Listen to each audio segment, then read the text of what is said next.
Okay, so we don't have a lower cost Tesla vehicle yet, right? What the hell is going on? Maybe they're not going to make it. Maybe it was never going to happen. Maybe it was all a big lie. Maybe, as some are speculating, Tesla is failing. Maybe they're going out of business. Maybe they're going to get crushed by the competition who are coming.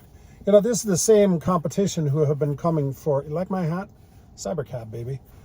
Maybe this is the same competition that's been coming for how many years now? Are they still on the train? Where are they? Why are they not here? So what is going on down at Giga Texas? And why do we not have a lower cost vehicle? The so-called $25,000 Tesla. Well, of course, as you know, the speculation is insane. Now, to be fair, Tesla promised that they would have an announcement by the end of the second quarter. Well, we're past that now. We're now about to go into the third quarter.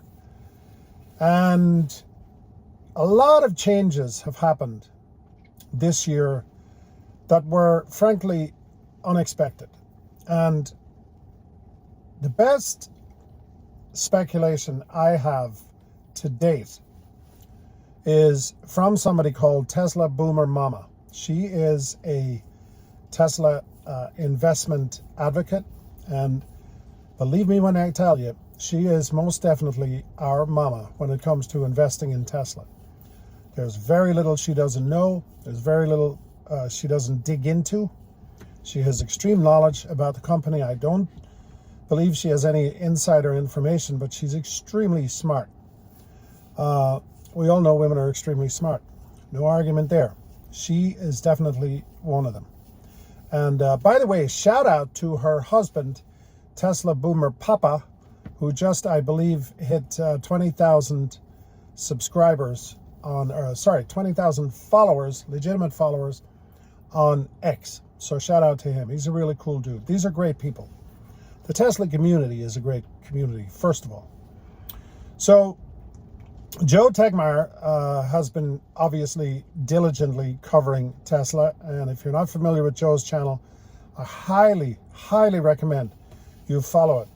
You know, whether you're a Tesla investor or just a fan, or you like the entire, EV platform, or you're interested in batteries or SpaceX or any of that stuff, Joe covers all of that. But he does daily drone flyovers over Giga Texas. And Joe did a video today. I'm sorry, I'm digressing all day here. I'm trying to get to the point. But he covered the fact that he has been very focused on the fact that there was a production shutdown for this past weekend, which is July 4th weekend of 2025. And Joe obviously witnessed and logged proof that they did shut down production. They were moving new equipment in. Joe believed at that time that this was equipment that was going to be for a new manufacturing process, a new line, production line. And we still believe that that's the truth. Now, also, Joe has shown many videos of an enormous amount of giga castings that we believe are for Cybertaxi, Cybercab. Cybercab, not Cybertaxi. Robotaxi, Cybercab. I get the two mixed up. But there are like thousands of these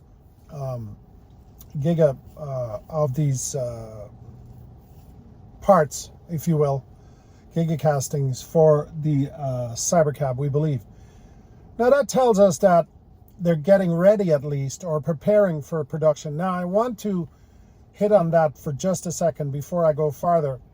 The Cybercab, they believe they can produce one of these something like every 5 seconds or something like that. So the fact that they're building up the parts and pieces that it takes to manufacture that and assemble that is not a shock to any of us.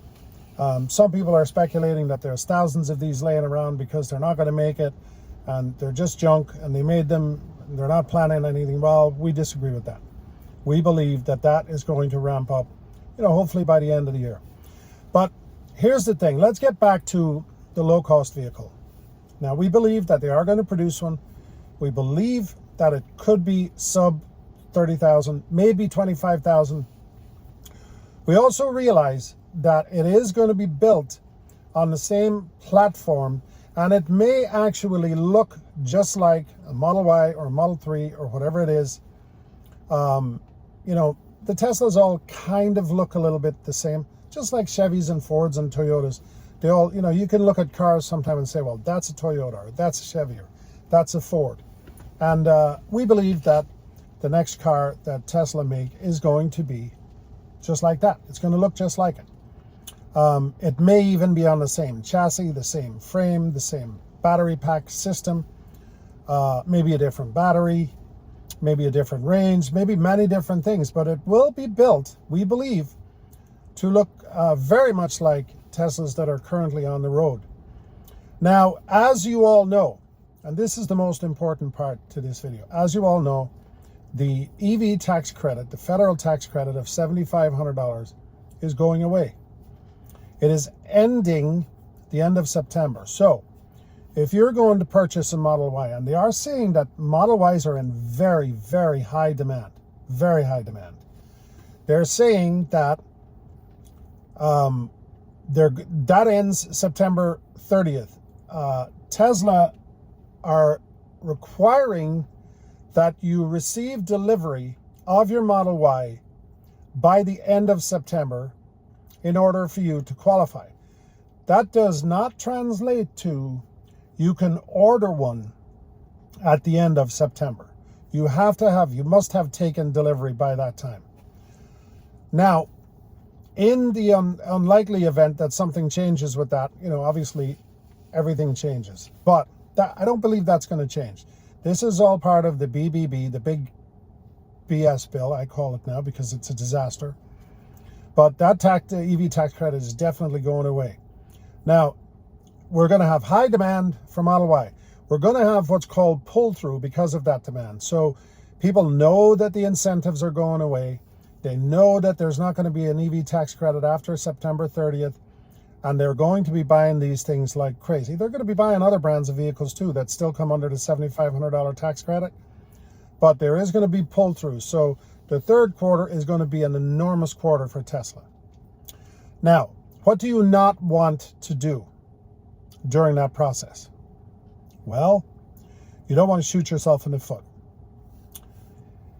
Imagine today if Tesla came out and said, hey, here's the new lower cost vehicle. It's going to be $25,000, $27,000. Looks just like a Model Y, looks just like a Model 3, and we're going to start producing it October 1st. What do you think would happen? Yep, you betcha. People would cancel their Model Y orders. So they have to be very, very careful not to do that. That's why Tesla Boomer Mama is speculating that they may not even announce the production of the new low-cost Tesla vehicle before October 1st, because they would literally be shooting themselves in the foot. Now, they're not worried about the demand for that vehicle. We are going into a recession. We're already in a recession, right? People are getting laid off. All these things are going on. Everybody wants more affordable vehicles. Obviously, the Robotaxi is doing very well. And it will ramp. Trust me, it's going to ramp. They're probably going to extend the geofence area down in Austin very soon. And it will go from 11 or 15 cars to 30 cars to 100 cars to 300 cars to 3,000 cars to nationwide. Maybe even worldwide. But that is coming. So, meanwhile, they do not want to shoot themselves in the foot with the new low-cost vehicle. Now, try to imagine the momentum that's happening right now with the Model Y. It's flying off the shelves. And they just came out today and said it's the fastest selling vehicle. Actually, somebody said, don't quote me on this, but somebody today said it's the fastest selling vehicle of all time in Australia. Australia is a big market. So it is happening. We know it's selling in the United States. We know it's selling in Europe, by the way. You know, people talk about brand damage, but we can talk about brand damage all day long. But the reality is, if something is really good and people want it, you ain't going to damage that. They're going to buy it. They're going to buy it because it benefits them. The reason I drive a Model 3 Tesla is it's because the best car. I believe it's the best car. I love this car. I absolutely love it. I have full self-driving. Anyway, I digress. So the demand is really high. Now try to imagine that demand continuing right through the end of September. People are panicking because they can't get one. They're panicking because they're losing the $7,500 tax credit. What are we going to do? We're not going to be able to afford to buy a Tesla. Oh my God, what are we going to do? What's our alternative? A Chevy? No, I don't want a Chevy. I don't want a Lightning. I don't want a Mustang E. I don't want this guy over here, that guy over there. I want a Tesla, damn it. I want a Tesla. And then October 1st, they come out with a car that's valued $30,000 or under. Last thing you're going to be worried about is the tax credit. You don't care at that point. You don't care.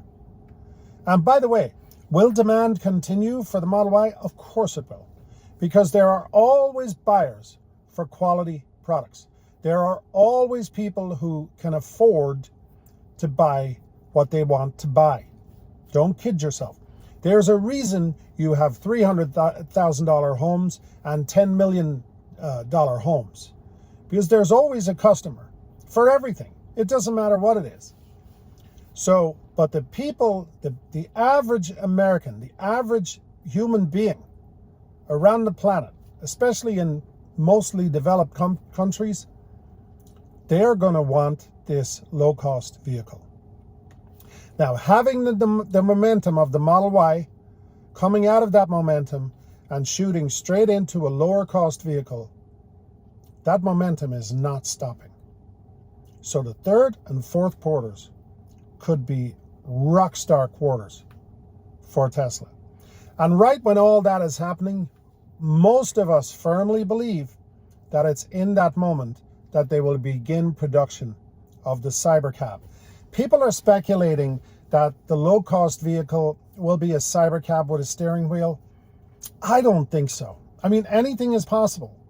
Anything is possible. There's a lot of tight lips around this whole process. I just don't believe that that's going to happen. I believe the Cybercab will be its own separate entity, and I kind of believe that the low-cost vehicle will be a scaled-down version, or let's just say a compact or a smaller version of the Model Y, which, by the way, the current Model Y is a very large vehicle. Don't kid yourself. There's plenty of room in there for a lot of people, for a lot of stuff. You have the front, you have the trunk. Of course, it's an SUV. You know, it's a little higher off the ground than my Model 3, which I am going to welcome greatly when I get one, because I'm getting older and getting in and out of this car, it's a little low to the ground. You'll understand when you're my age. But I believe that that's what the car is going to look like. Anyway, listen, it's all speculation. Nobody knows, but it's fun to talk about. Thank you for coming back. And by the way, I am about to hit 500 subscribers. I have no other reason to do this channel but to have some fun. I love Tesla. I love the Tesla community. I love talking to the people. I absolutely love your comments, even when you disagree with me. I like when those comments are polite, because if you make a polite comment that you disagree with, or if we agree to disagree, I will respond kindly. If you don't, I will give you the response that you won't like. But we have to learn to treat each other with respect. And if you respect me, I will respect you. If you don't respect me, I will fire back right at you. I ain't taking that. Anyway, thanks for watching. Have a great day. Bye-bye.